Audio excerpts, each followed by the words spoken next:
Muy buenas amigos, bienvenidos a otro capítulo más de una hora de miedo con más historias de terror y suspenso.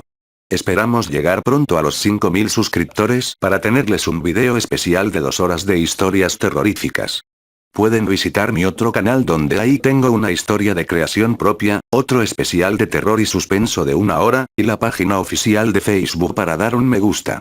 Ambos links se encuentran en la descripción. Comenta mis videos, suscríbete, y si ya te has suscrito, no olvides activar la campanita de las notificaciones para que estés al pendiente de cada material que subo. En esta oportunidad los saludos irán al final del capítulo. Muy bien amigos, los dejo para que disfruten de los relatos.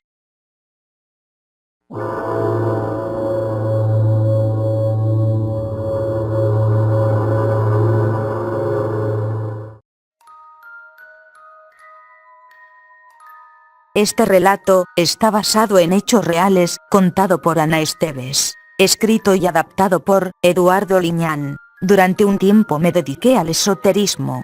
Practicaba las limpias energéticas, la adivinación y diversas prácticas a las que la gente consideraría como brujería. Confieso que tengo el don de ver y escuchar a los muertos y es una condición hereditaria en mi familia. Solo que yo soy la única mujer en la familia que no solo puede escuchar sino también ver a los muertos como cualquier persona viva.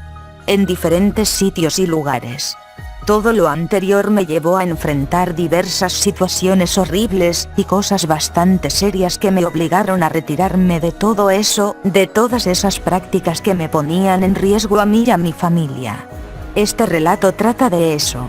En aquel tiempo mi hermano mayor se mudó de casa por una más amplia en una colonia al poniente de la ciudad. La casa la rentaba una tía de su esposa, la cual y luego de tener problemas con los anteriores inquilinos, la puso en renta con reservas. Mi hermano aprovechó la oportunidad y no hubo mayores problemas. Él sabía que la tía de su esposa había tenido muchos problemas con los anteriores renteros y que tuvo que verse en la necesidad de correrlos a la mala y cambiar cerraduras. Esa fue la razón que la señora le dijo a mi hermano. Pero la realidad era totalmente distinta e inquietante. La casa era de 3 niveles, y había sido remodelada con el paso del tiempo por lo que el tercer nivel era accesible por unas escaleras de caracol y tenía solo una salida a un cuarto de lavado y una pequeña terraza. Los demás cuartos eran de la construcción original.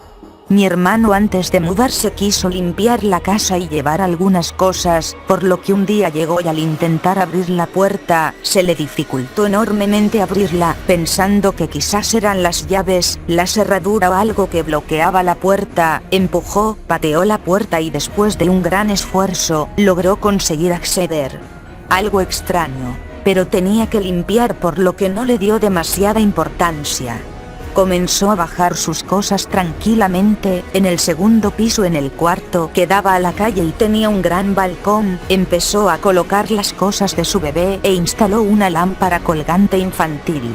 Luego de colocarla siguió con lo demás, pero algo llamó su atención al volver a entrar en esa habitación. La lámpara colgante estaba bamboleándose de un lado a otro de una manera extraña. Era imposible porque no había ventanas abiertas o corrientes de aire que la movieran de esa manera.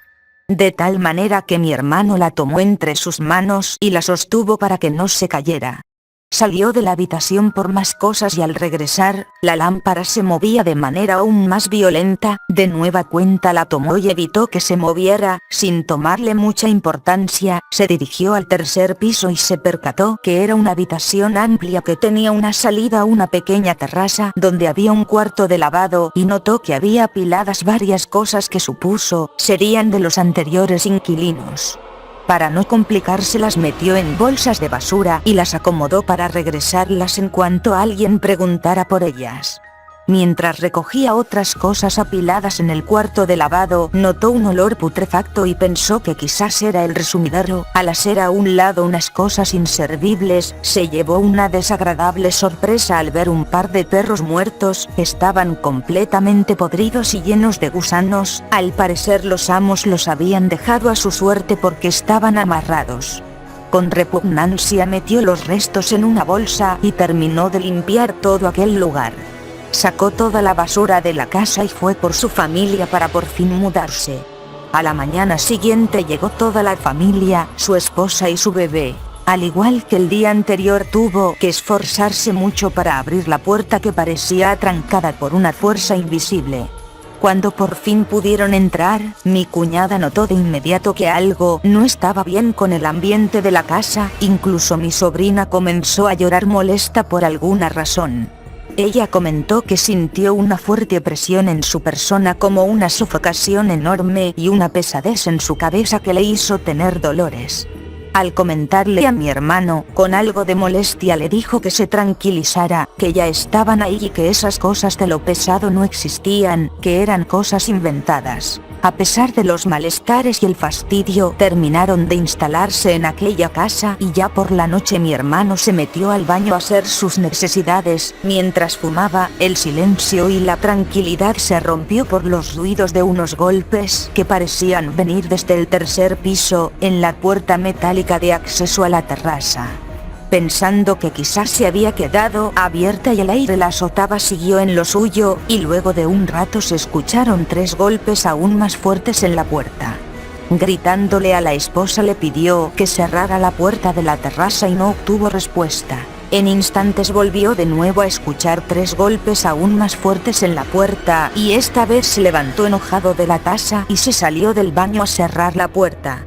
Subió por las escaleras de caracol maldiciendo, y al ir a la mitad de la subida de nueva cuenta, volvió a escuchar 3 golpes que taladraron sus oídos, y al llegar su sorpresa fue mayúscula al ver que la puerta estaba atrancada. Sin comprender qué sucedía, revisó por todas partes la causa de los golpes y no encontró ninguna respuesta. Se dio la media vuelta para bajar y detrás escuchó que golpeaban la puerta violentamente 3 veces. Eso fue el punto en el que él comenzó a sentir temor.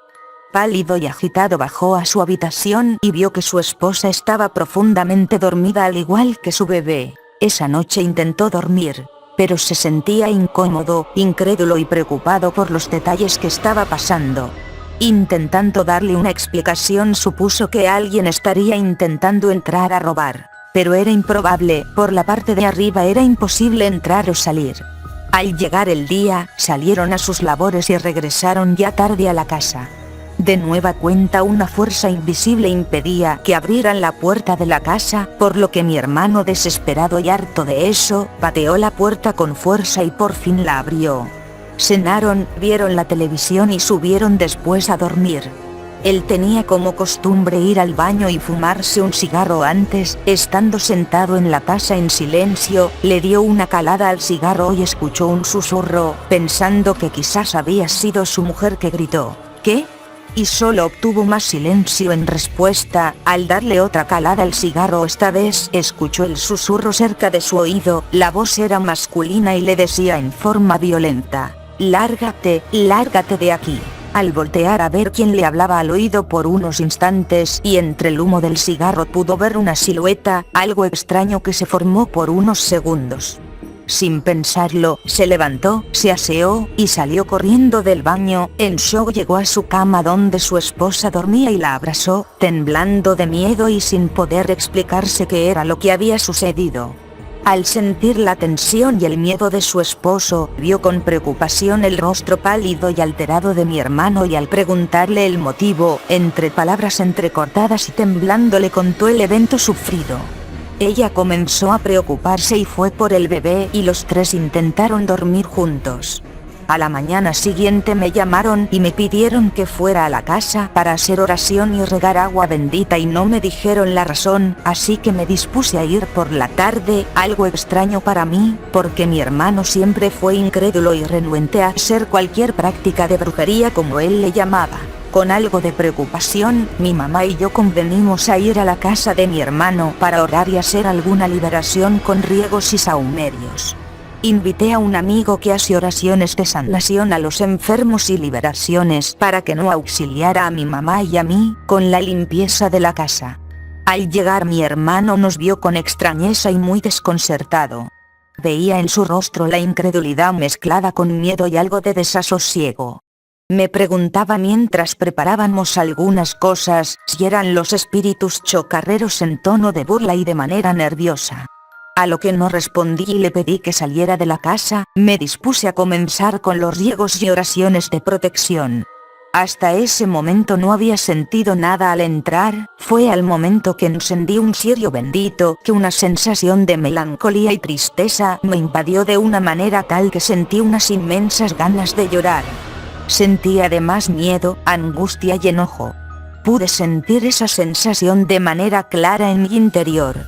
En ese momento en mi mente escuchó susurros, y luego frases claras de un hombre que me decía que nos retiráramos de ahí y que me llevara a ese cabrón de la casa, refiriéndose a mi hermano. Pregunté en voz alta qué estaba pasando y solo decía repetidamente que si no se iba, lo iba a matar. Entonces hicimos un ritual en el cual se hace un círculo de alcohol y se coloca una vela en medio. Encendimos la vela y el círculo, las flamas azuladas empezaron a levantarse de una manera inusual, algo que jamás había visto hasta ese momento.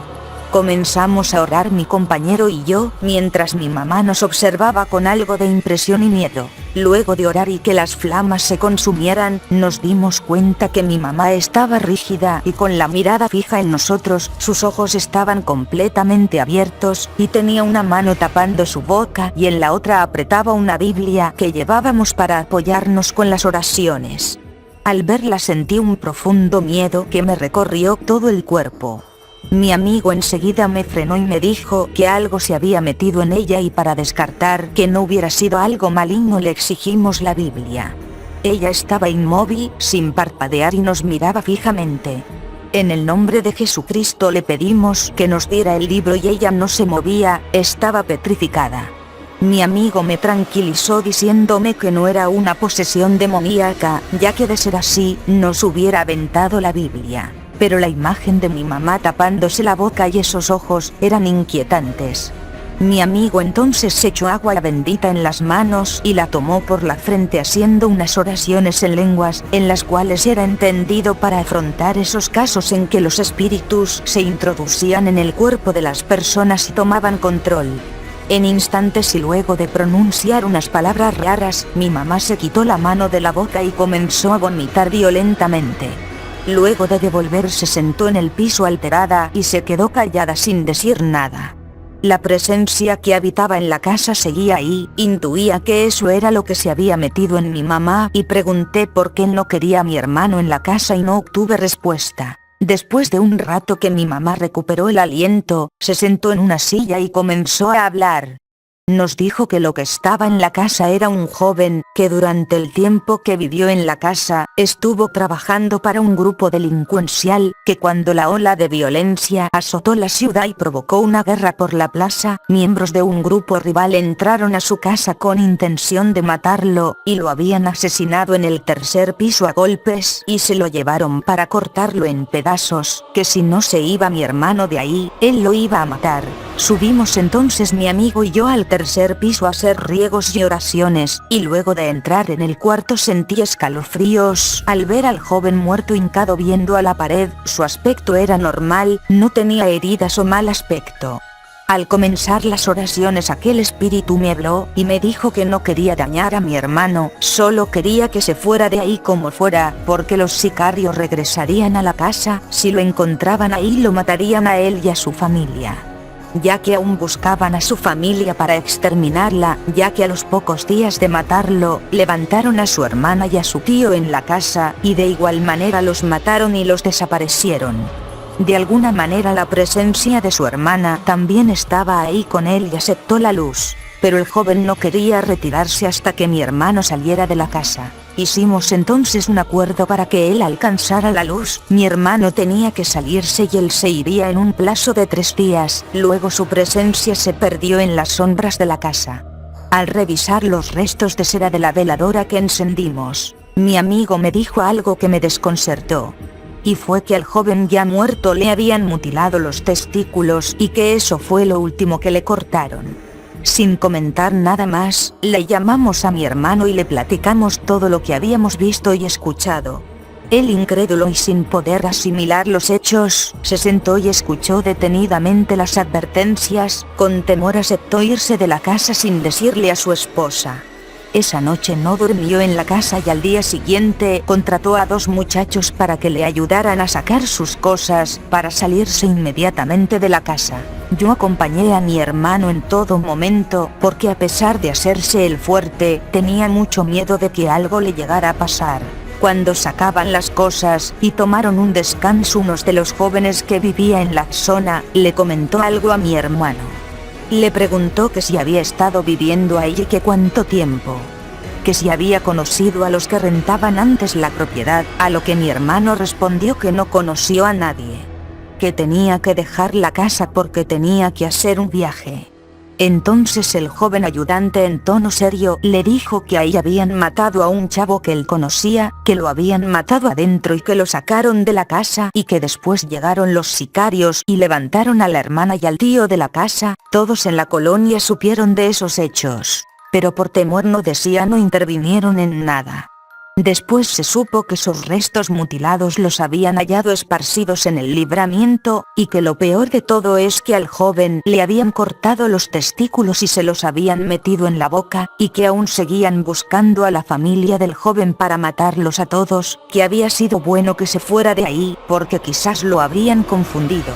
Mi hermano en tono condescendiente le dijo: qué mala onda, y siguió con lo suyo, aunque el miedo y el temor de ser asesinado, él y su familia lo dejó nervioso y enfermo, porque ya le habíamos dicho todo a él, de cómo había muerto el joven. Al sacar los últimos muebles, oré unas últimas oraciones y encendí una veladora, deseando que el alma del joven encontrara la luz y la paz. Días después, y por dichos de la tía de la esposa de mi hermano, dueña de la casa, nos enteramos que habían allanado la casa y la habían balaceado, pintarrajearon las paredes con advertencias. Pensando en todo lo que ocurrió dentro de la casa, respiré un poco tranquila de que mi hermano no estuviera en ese momento en la casa, de lo contrario hubiéramos lamentado una tragedia. Agradecí al alma del joven y pedí por el perdón de su alma, por haber salvado a mi hermano y su familia. La casa posteriormente se vendió para no tener más problemas. Hasta ahora no sé si el joven se fue o sigue penando en esa casa, es algo que jamás sabré. Esta historia es real, y todos estos eventos sucedieron.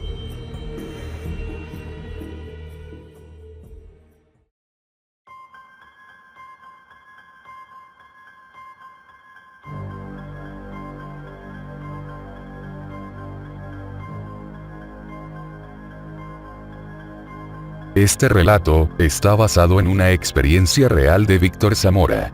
Escrito y adaptado por Eduardo Liñán. No teníamos vecinos cuando llegamos a vivir ahí. De las casas aledañas a la nuestra, una estaba abandonada y era de una arquitectura bastante vieja y de principios de siglo, pero llena de humedad y maleza que crecía en sus pasillos, y otra era refugio de malvivientes que continuamente llegaban a tomar y drogarse. Cierto día los dueños de la casa en abandono, la remodelaron y la adecuaron para rentar. Era una casa grande y pensábamos cambiarnos, pero mi esposa sentía algo raro en el ambiente del lugar, a pesar de no haber entrado nunca. Como compartíamos una ventana, ella continuamente tenía la cortina cerrada para no ver o darse cuenta que alguien la observaba. Era improbable para mí, porque sabía que era imposible para cualquier persona meterse. Pasó el tiempo y llegaron unos inquilinos nuevos.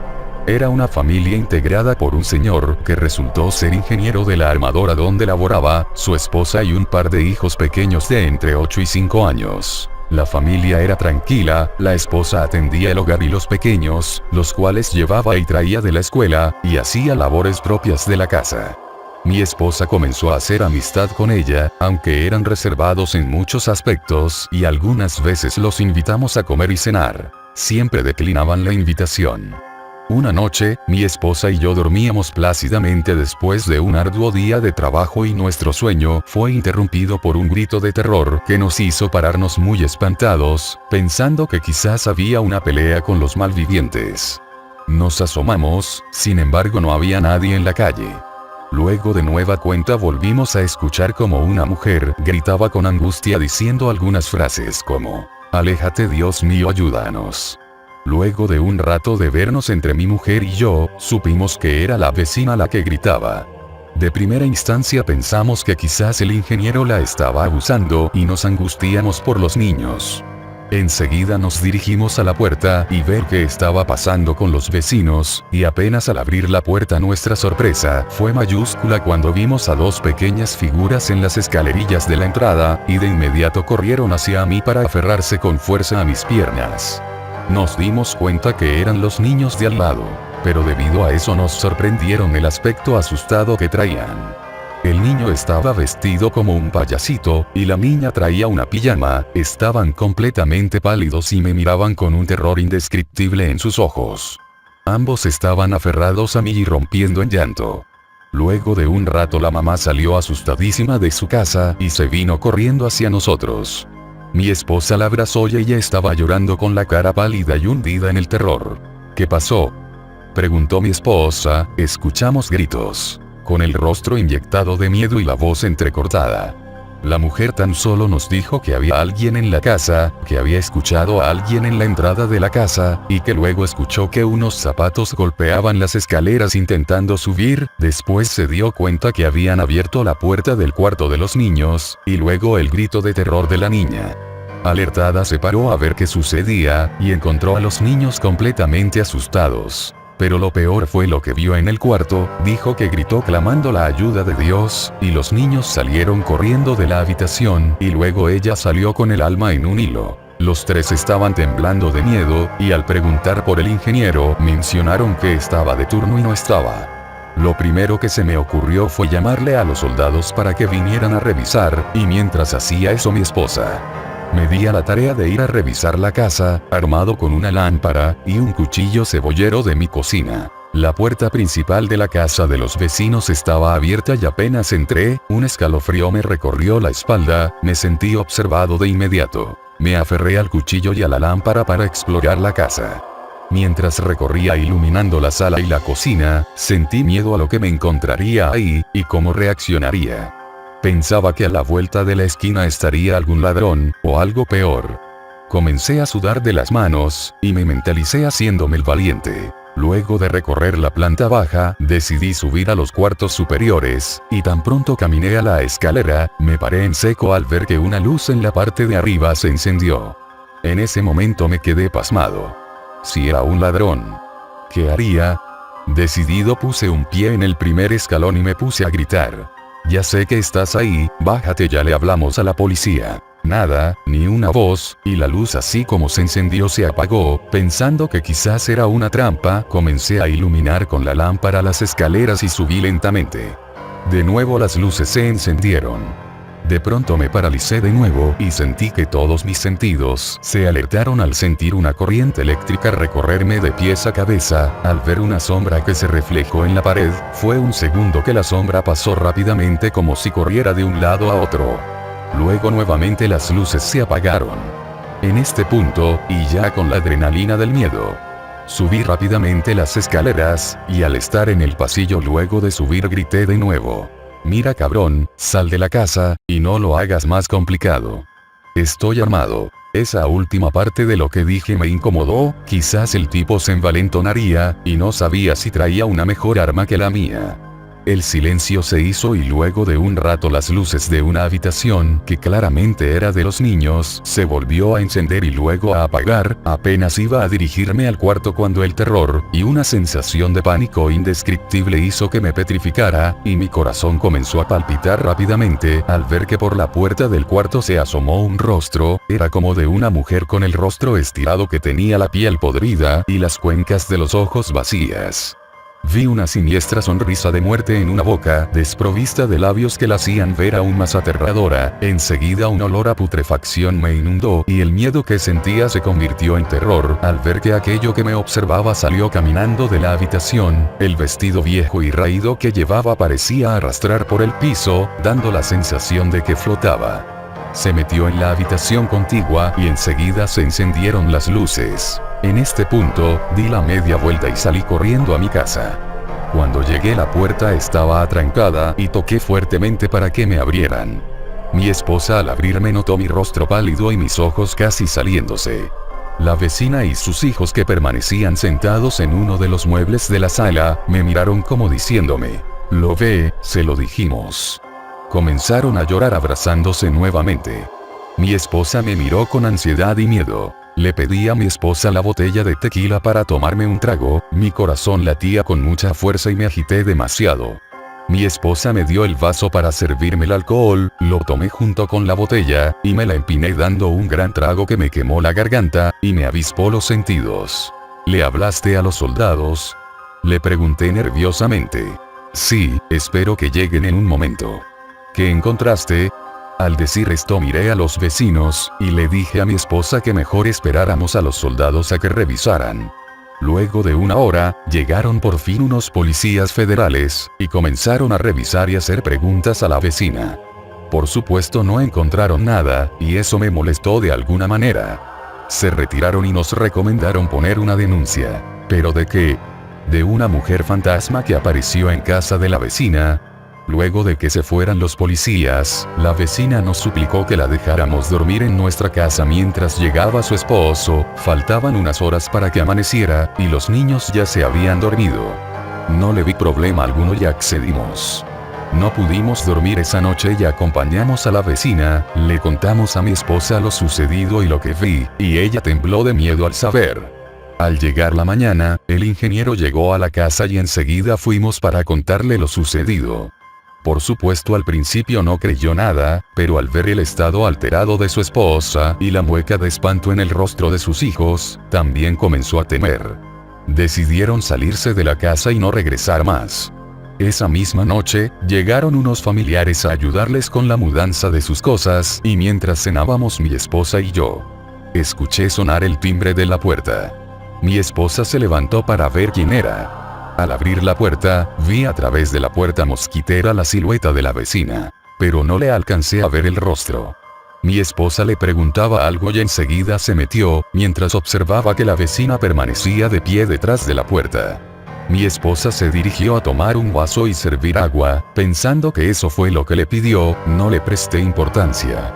Había terminado de cenar, me levanté para poner el plato en el fregadero, y sentí un escalofrío y de nuevo una sensación de entumecimiento en todo mi cuerpo, al ver que la vecina estaba en su casa, guardando unas cosas en una caja. Al voltear a ver la puerta de la entrada, vi la silueta de aquella mujer parada en la puerta, y le grité a mi esposa. «Espera». Enseguida de eso, y ante nuestros ojos, aquella mujer desapareció literalmente. Mi esposa dejó caer el vaso con agua y yo me sentí aterrado. Corrí hacia mi mujer para abrazarla porque comenzó a tener una crisis nerviosa. Luego de esa noche, no pudimos dormir y teníamos todas las luces encendidas de la casa. Sin pensarlo comenzamos a empacar nuestras cosas, y por la mañana al igual que los vecinos salimos despavoridos de ese lugar. De aquella experiencia tan solo queda este relato, y de la casa no hablaré más debido, ya que actualmente está en renta.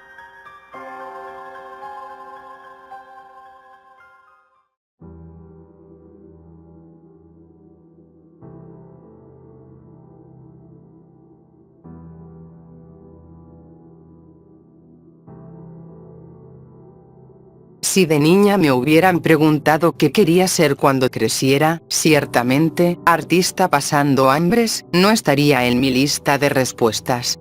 Probablemente hubiera respondido que astronauta, presidenta, o dinosaurio. Después, al descubrir que los niños no se podían transformar en dinosaurios, y que las niñas de piel oscura en Nueva Zelanda no se convierten en astronautas ni en presidentas, probablemente hubiera dicho que enfermera, o doctora. En la escuela, fui empeorando de forma progresiva en cualquier materia que no fuera inglés o arte, pero cuando llegué a la adolescencia, una tía me consiguió un empleo de medio tiempo como conserje en el hospital local.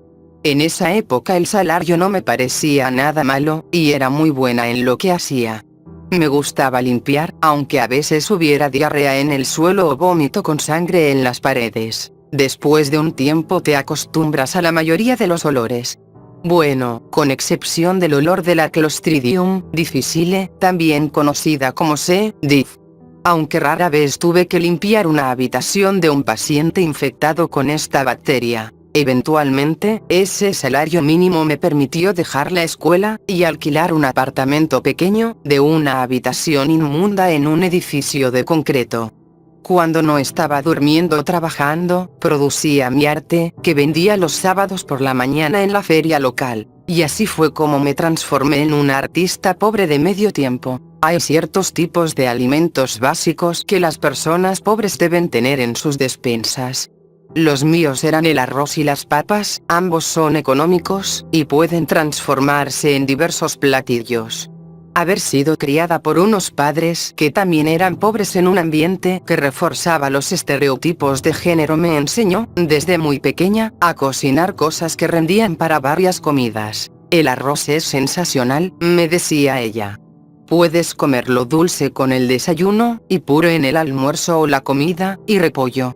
Todo parecía contener repollo, pero solía tener mis pequeños lujos en ese departamento minúsculo. Un tarro de mantequilla de maní, un frasco de miel manuka, que un tío que vive en el norte me había enviado, y otro frasco grande de azúcar mascabado para mis tazas de té. Quizá ahora entiendas por qué me molesté tanto cuando las hormigas empezaron a entrar aquí. Son seres minúsculos, las hormigas más pequeñas que haya visto en mi vida. Cuando despertaba por las mañanas, se encontraban alrededor de las pequeñas migajas de comida, dividiéndolas, y llevándolas a su nido en una mini peregrinación de cuerpos marrón oscuro. Al principio no les tuve ningún resentimiento, yo sabía lo que era padecer hambre. Y contrario a otras personas, me parecía genial que estuvieran limpiando parte de mi tiradero, haciéndome un favor. Pero cuando hicieron un agujero en mi bolsa extra de azúcar mascabado, decidí que habían llegado demasiado lejos. Descubrí que el bórax y el azúcar son perfectos matando hormigas cuando se mezclan. En el trabajo teníamos muchos productos de limpieza con bórax, para destapar caños y disolver suciedad pesada. Así que hice una mezcla con la solución, tal y como lo vi en internet, y después la dejé en un plato sobre la mesa de la cocina. No pasó mucho tiempo para que mis pequeñas visitantes indeseables aparecieran. Una hora después, un par de hormigas marchaban por la mesa en dirección al plato. Tal y como decía mi investigación, se lo comieron, y también llevaron un poco al nido, donde otras les seguirían la corriente, hasta que el veneno se apoderara de su hogar. Todo marchaba a la perfección, todas estarían muertas en una semana, y no tendría más problemas con los insectos. Entonces, cuando una se alimentó del veneno, y después se quedó parada al borde del plato, me pareció que había preparado la mezcla demasiado fuerte, y que había muerto instantáneamente. Pero, siguiendo con la observación, noté que aún estaba viva, moviendo sus antenas y las patas, aguardando pacientemente la supervisión de su amiga. Aprovechando esa rara oportunidad de ver una hormiga reposando, tomé mi cuaderno de dibujo, y empecé a esbozarla mientras me acomodaba en mi silla de plástico. Cuando ya estaba bostezando y deseando la cama, las dos hormigas aún estaban pacientemente sentadas al borde del plato. En la mañana, cuando me levanté para darme un baño, y después de beber una taza de té, el plato seguía intacto en el mostrador, solo el cuerpo de la hormiga envenenada estaba allí, con sus patas dobladas contra su cuerpo en una posición fatal. Mi intento de envenenar el nido había fallado. La semana siguiente hicieron un nuevo agujero a la bolsa de azúcar que ya había colocado dentro de otro bolso plástico, y vaciaron la mitad del contenido. Enfurecida, colgué la bolsa de un gancho en el techo de la lavandería. A la mañana siguiente, la bolsa vacía estaba en el suelo, sin ningún grano de azúcar en su interior. Frustrada, fui hasta el supermercado, y compré veneno de verdad para hormigas, junto con otra bolsa de azúcar. Cuando llegué a casa, coloqué la trampa en el suelo de la alacena, y la bolsa de azúcar dentro de un recipiente, el cual puse dentro de un recipiente más grande lleno de agua. La familia de ladrones de azúcar estaba cerca de recibir su castigo. Tuve un sueño agitado, con la puerta de la habitación abierta, intentando irracionalmente escuchar los sonidos de los pequeños intrusos. Una parte de mí se había convencido de que estaban conspirando contra mí. Tenía sueños esporádicos de hormigas gigantes hurgando en la alacena, masticando y haciendo huecos a través del vidrio y del plástico, comiéndose todos los alimentos que podían encontrar. Eventualmente tuve que despertarme, y me tambaleé hasta la cocina para beber un poco de agua. Cuando las luces se encendieron, vi movimiento. La bolsa de azúcar había sido extraída del recipiente, y estaba abandonada en la encimera. Las hormigas zapateaban con locura sobre el mueble, corriendo para ocultarse en cualquier ranura u orificio que encontraban. Con seguridad sus bocas estaban llenas de azúcar. Pensando rápido, tomé un vaso de vidrio del fregadero, y lo puse encima de una de las hormigas, que recién escapaba de la bolsa de azúcar casi vacía. Había atrapado a una de las ladronas. Definitivamente me estaba observando. A donde quiera que iba, se posicionaba dentro del vaso de forma que pudiera verme. Si me acercaba, si la veía, la hormiga se paraba sobre sus patas traseras, y golpeaba el vidrio con una de sus antenas. La otra había sido aplastada por el vaso cuando la atrapé. «No te voy a soltar», le dije. «No hasta que dejen de robarme el azúcar». Dio otros golpecitos. Noté que era mucho más grande que las hormigas que habían aparecido al principio. Era brillosa y oscura, como si la hubieran pulido. Al ser más grande, su rostro era casi antropomórfico, lo que hacía un poco incómodo mantenerla en prisión. «¿Sabes? Yo te podría matar», continué. «Pero no. Hagamos un trato. De noche colocaré un bote de azúcar blanca frente a la puerta de la casa, allá afuera. Podrán comer y llevarse lo que quieran. Solo no vuelvan a tocar mis cosas». La hormiga me veía a través del vidrio. «¿Estamos?» Otros golpecitos. Suspirando, levanté el vaso. La antena de la hormiga se retorció furiosamente por un segundo, después corrió y desapareció por una grieta entre la cocina y la encimera. Si había entendido o no, quién sabe, pero el bote de azúcar en la puerta estaba funcionando. Por las noches iban hasta la puerta, comían, tomaban y llevaban el contenido hasta su nido.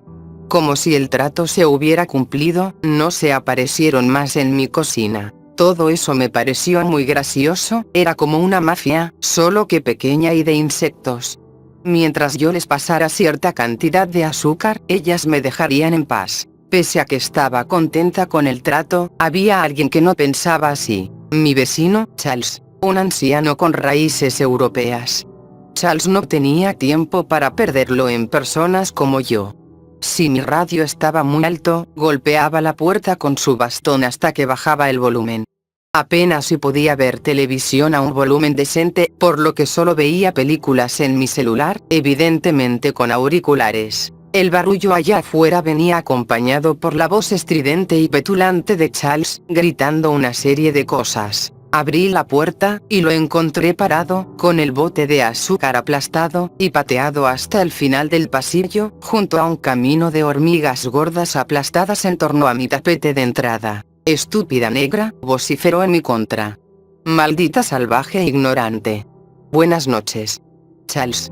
¿Por qué diablos alimentas a las hormigas, estúpida?»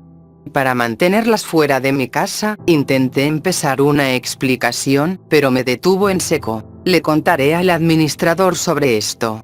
Te arrancará las tripas, serás despellejada este fin de semana, puedes estar segura».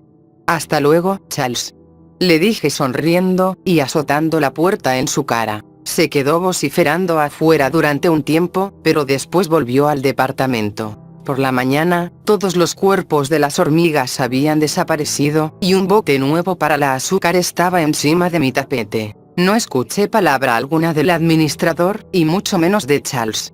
Pero no me atreví a volver a alimentar a las hormigas por temor a las represalias. Casi 3 semanas después del incidente, una hormiga solitaria y gorda cruzó la encimera y se posó a un lado de mi taza de té. Con su única antena golpeó la taza. Hizo otros golpecitos. Después, caminó con singular alegría desapareciendo por la misma grieta de donde había salido. Aquella noche, dejé el bote de azúcar por la parte de afuera, y en la mañana había una sorpresa esperándome. Dentro del bote de azúcar, había un lindo colgante de color blanco cremoso. Ya había intentado hacer esculturas con eso, pero, a pesar de mis dotes artísticas, nunca lo lograba.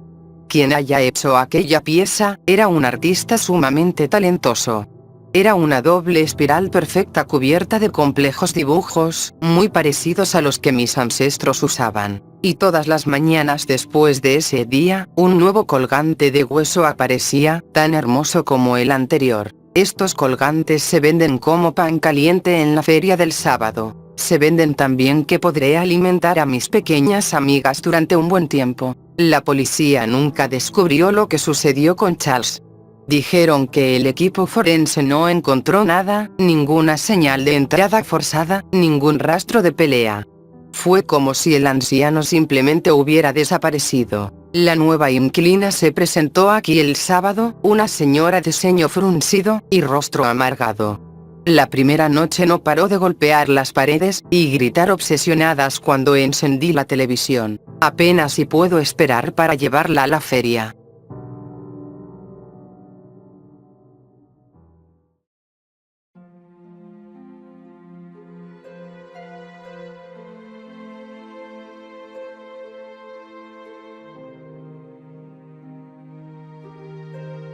Durante 2 días enteros, me aislé en la total oscuridad sin ningún tipo de compañía más que la de mis propios pensamientos. Entre el 22 y 24 de agosto fui un prisionero del infierno, y jamás olvidaré lo que sucedió en ese tanque. Aproximadamente un año antes a este evento, conocí a un sujeto al que de aquí en adelante referiré como X. X era mi mejor amigo.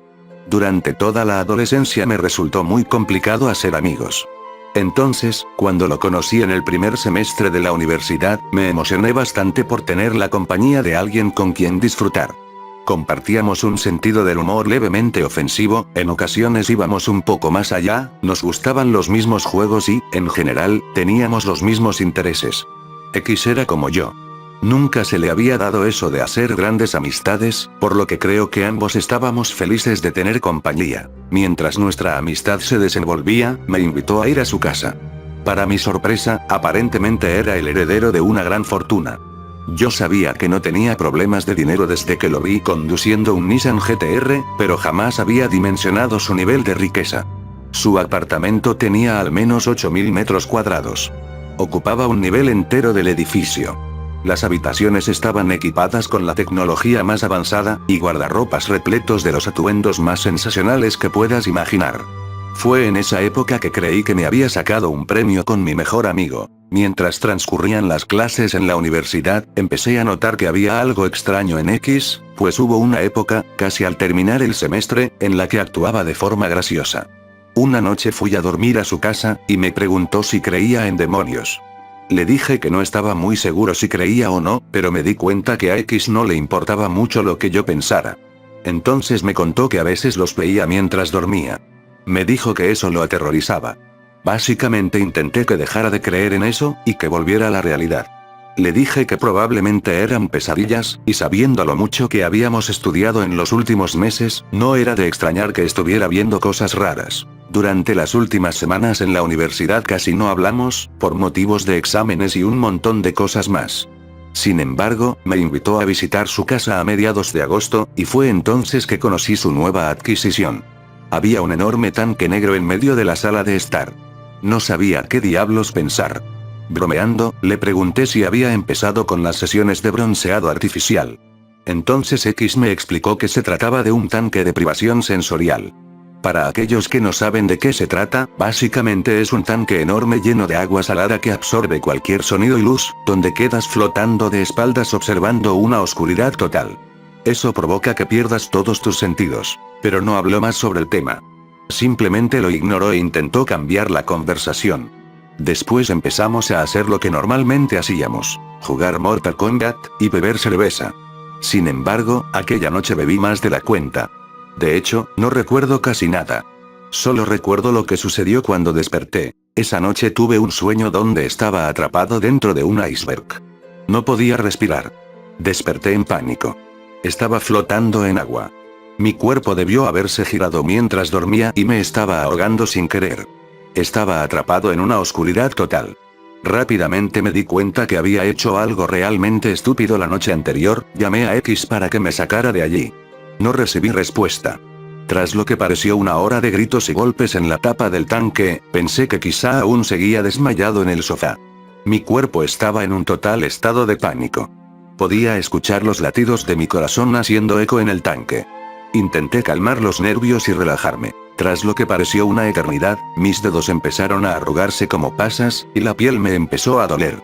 Fue más o menos en ese momento que escuché los pasos chirriantes en el suelo de madera. Oye X, sácame de aquí. Creo que festejamos demasiado anoche. Aún bromeando, hablé bastante fuerte. Discúlpame, pero esta es la única forma en que puedo probarte que no estoy loco.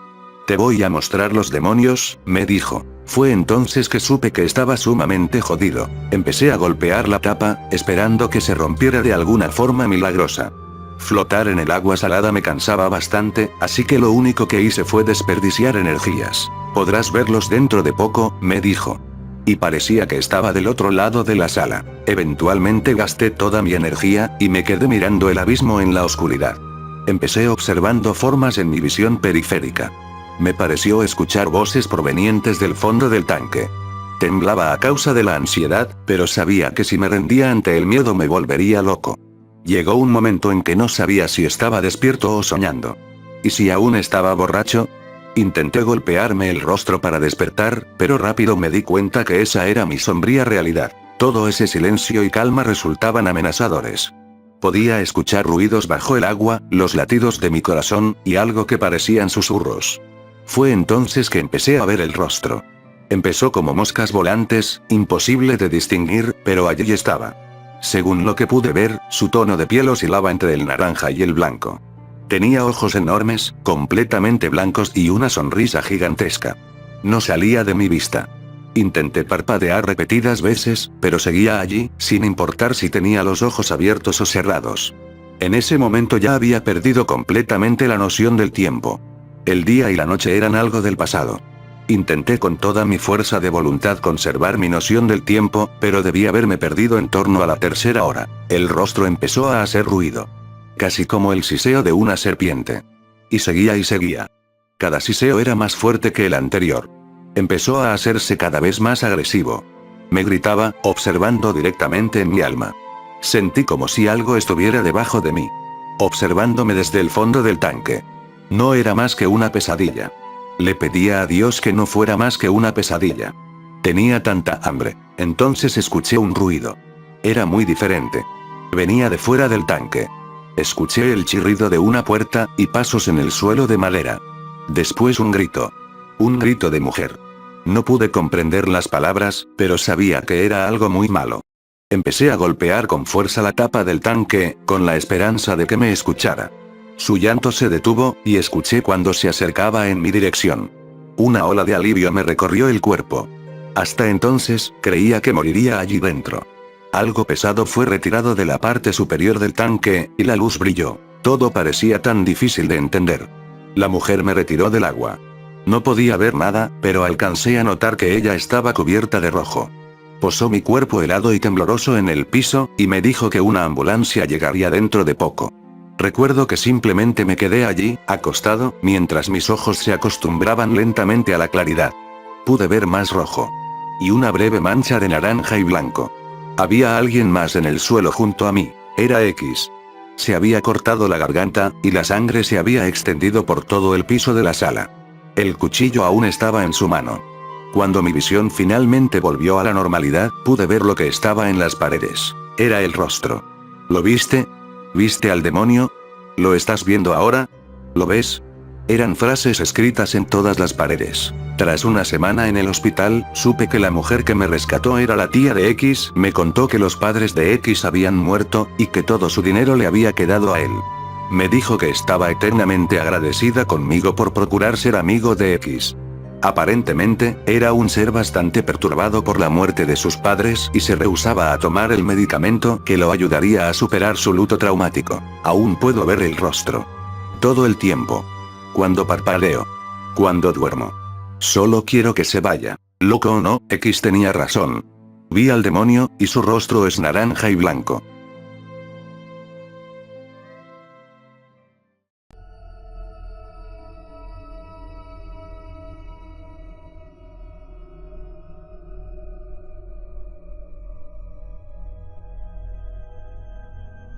Hace un par de años, recibí una llamada telefónica de un antiguo cliente residencial. Mi pequeña empresa de reparación de computadoras se enfoca principalmente en dar soporte a clientes comerciales, pero aún mantiene una relación profesional con algunos de nuestros antiguos clientes residenciales. Especialmente ancianos que dependen completamente de nosotros para orientarse en el complejo mundo de las imágenes prediseñadas, la impresión fotográfica, y las cadenas de correo electrónico. Por eso, cuando el número de Beulah Mabry apareció en el identificador de llamadas, esperaba otro problema computacional tan sencillo que podría resolverse con bajar el interruptor del protector contra sobretensiones, una solución real en las llamadas previas de Beulah. Pero no podía estar más equivocado, y aquella llamada de soporte es la razón por la que nunca más he atendido otra. Hola, habla Daniel, ¿cómo puedo ayudarla hoy? Sí, Beulah me dio su número. Mi computadora está funcionando mal y espero que puedas ayudarme. No reconocí la voz de la anciana al teléfono. Se parecía a la de Beulah, muchas mujeres de edad avanzada tienen voces parecidas, pero era lo suficientemente diferente como para que lo notara. Bueno, es un poco raro. ¿Me está llamando de la casa de Beulah? Oh, sí. Ella me vendió su casa. Se mudó a vivir con su hijo. Me dejó su número de teléfono en caso de que necesitara ayuda. En este punto estaba algo confundido sobre los motivos que llevaron a Beulah a dejar su número telefónico después que vendió la casa, pero no insistí con el tema. Mi reacción inicial fue explicarle a la mujer que ya no aceptábamos nuevos clientes residenciales, pero terminó convenciéndome con su desesperada necesidad de que la ayudara con la computadora. De hecho, la descripción del problema que hizo apuntaba a una falla grave en el hardware, ya no se trataba de algo tan simple como encender y apagar. Acordé reunirme con ella en un par de horas. La anciana me explicó que no podía estar presente para cuando yo llegara, pero me dejaría la puerta abierta para que hiciera el trabajo. Puede parecer extraño, pero donde vivo las personas hacen este tipo de cosas todo el tiempo. Llegué al domicilio en torno a la 1 p.m. y toqué el timbre. Después de intentarlo un par de veces más seguí sin una respuesta, abrí la puerta, y pasé a la sala de estar que estaba exactamente como hacía unos meses antes, cuando Beulah todavía vivía allí. Las mismas cortinas, los mismos muebles, los mismos libros en el estante, a Beulah le encantaban las novelas de ficción. Incluso las viejas fotos de la familia de Beulah todavía estaban colgadas en la pared. Me detuve un instante a pensar en lo que estaba sucediendo, y llegué a la triste conclusión de que la voz al teléfono probablemente era la de Beulah. Debería tener más de 80 años, y probablemente experimentaba algún episodio de demencia. Llamé para ver si se encontraba, pero no obtuve respuesta. Subí hasta el dormitorio y no encontré señal de ella. Después de algunos minutos de búsqueda, me senté en su pequeño escritorio ubicado en una esquina de la cocina y decidí examinar la computadora por si había que ajustar algo. Supuse que no había nada de malo con aquel equipo, que en realidad me había llamado durante una crisis, pero para mi sorpresa el equipo mostraba el mismo comportamiento que describió en el teléfono. Lento, con una respuesta muy retrasada. Después escuché ese sonido inconfundible de un disco duro que ha llegado a su fin, oír clic clic clic clic, que acompañaba a cada pausa en el equipo, lo que me convenció de apagar el equipo, y dirigirme hasta el auto para reemplazar la unidad, y hacer una reinstalación del sistema operativo. En el preciso momento en que me disponía a quitar la energía, la puerta trasera que conducía a la cocina se abrió, y entró una mujer delgada de edad avanzada que llevaba un vestido desteñido de color verde y unas pantuflas, tenía el pelo canoso atado con un moño desordenado. No era Beulah. Arrastraba los pies mientras revisaba la correspondencia, y en absoluto le sorprendió mi presencia en la cocina. Vagamente levantó la vista y me dio las gracias por haber ido. Sí, de nada. Disculpe, ¿cómo conoció a Beulah? Bueno, nos conocemos desde hace mucho tiempo. Respondió con un tono de monotonía bastante inquietante. Es que, bueno, me di cuenta que todas sus viejas pertenencias aún siguen aquí. Supongo que todavía no se va, ¿verdad? Sí, ya se ha ido. Se fue con su hijo. Qué extraño. Entonces, ¿por qué dejó su vieja computadora y sus libros? Espero que se encuentre bien. Supongo que la mujer se me quedó mirando. Y digo que supongo pues, aunque estaba viendo en mi dirección, era como si estuviera enfocada en algo lejano. Durante ese momento tan incómodo me di cuenta de lo sucia que estaba. Su cara huesuda estaba llena de mugre, sus manos blancas tenían vetas de color marrón, como si las hubiera sumergido en barniz para madera. Rompí aquel silencio. El ordenador tiene una falla en el disco duro. Tendré que reemplazarlo. Creo que todavía se pueden rescatar sus documentos y fotografías. Sí, está bien.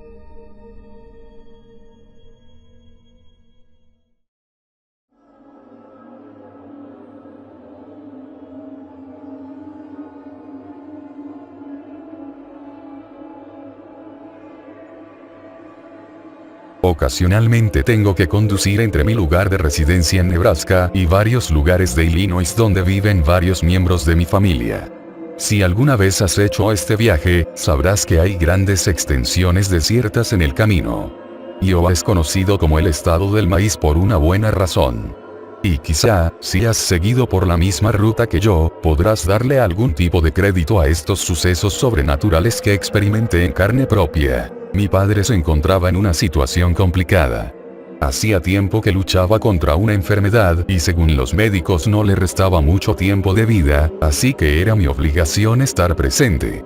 Así fue como me encontré a mí mismo en un viaje a medianoche cruzando el estado de Iowa, algo que siempre procuré evitar. Había visto suficientes ciervos muertos a las orillas de la interestatal como para saber que tienen la mala costumbre de saltar en el momento menos oportuno.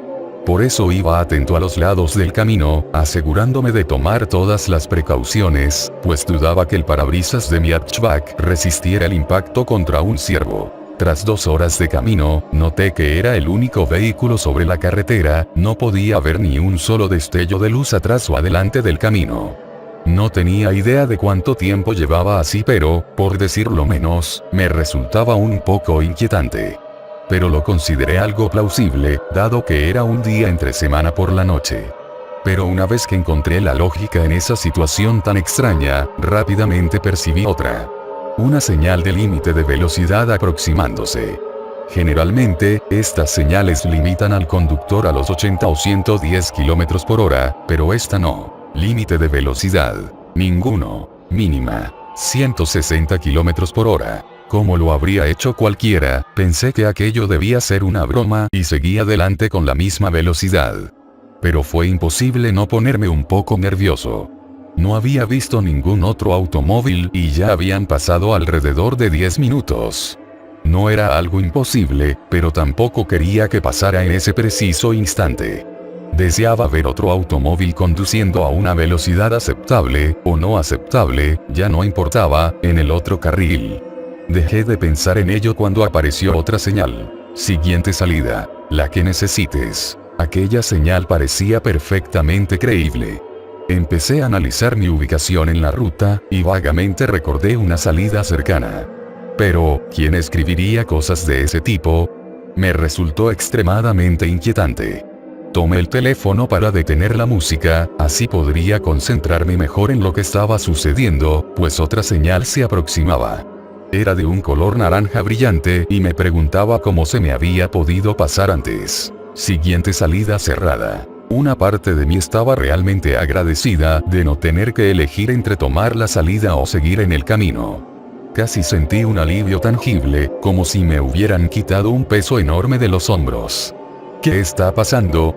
Eso es lo único en lo que podía pensar y, ¿por qué no he visto ningún otro auto aún? Traté de alejar esas ideas de mi mente mientras otra señal de límite de velocidad aparecía en mi campo visual. Era la misma que había visto al principio. Tomé la decisión de obedecer y aceleré, pero pronto noté lo cansado que estaba. Conducir durante la noche en el medio de la nada no es una buena idea, reflexioné, especialmente después de un duro día de trabajo. Honestamente estaba pensando en tirar la toalla, buscar un lugar donde estacionarme y pernoctar ahí, hasta que vi otra señal. No se detenga por ningún motivo los siguientes kilómetros. En ese instante empecé a sentir los primeros síntomas del auténtico miedo. El cansancio se esfumó y la descarga de adrenalina me hizo pisar el acelerador a fondo. Jamás había visto una señal como esa en todos mis viajes, era imposible ignorarla. ¿De qué forma alguien indicaría algo como eso? No, definitivamente eran falsas, pero las tomé como un sólido consejo. En ese punto corría a toda velocidad por la interestatal. No tenía idea de dónde me encontraba. No sabía cuánto tiempo había transcurrido, mi reloj funcionaba a la perfección, pero no podía recordar durante cuánto tiempo había estado conduciendo, o por dónde había pasado hacía 5 minutos. Y así seguí conduciendo durante lo que me pareció una eternidad, tratando de apartar la vista de las señales, pero no podía, y las cosas no hicieron más que empeorar. Siguiente salida, la que tú quieras. ¿Quién haría estas estúpidas señales? En la interestatal, empecé a entrar en pánico. Alto. No, pensé o tal vez grité como loco. Alto, alto. Alto, alto. Noté que la música estaba demasiado alta y, ¿cómo llegó esa canción a mi playlist? En ocasiones sentía como si alguien me estuviera vigilando. Entonces recordé que había apagado la música. Llevé la vista de la carretera al teléfono, y de mi teléfono al espejo retrovisor. Y allí, encogiéndose a medida que me alejaba, estaba la silueta de un hombre con los brazos extremadamente largos y orificios, donde debería haber un par de ojos. Lo observé hasta que no pude más, hasta que desapareció en el retrovisor.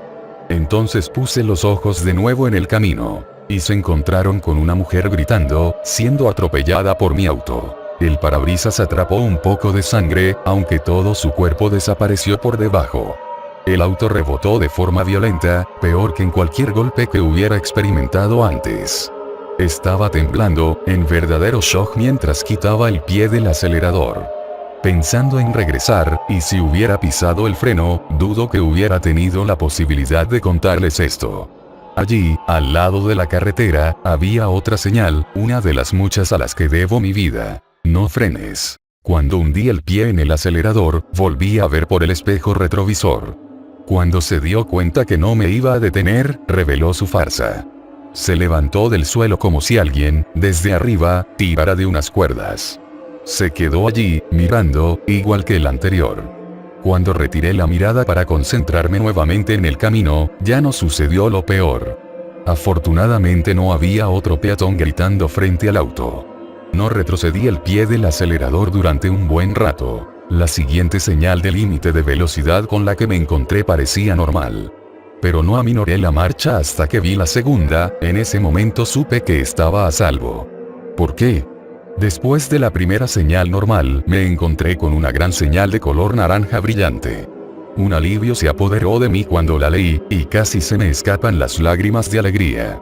Aquellas 4 palabras escritas en esa señal se quedarán conmigo para siempre. Fin. Maneje con precaución.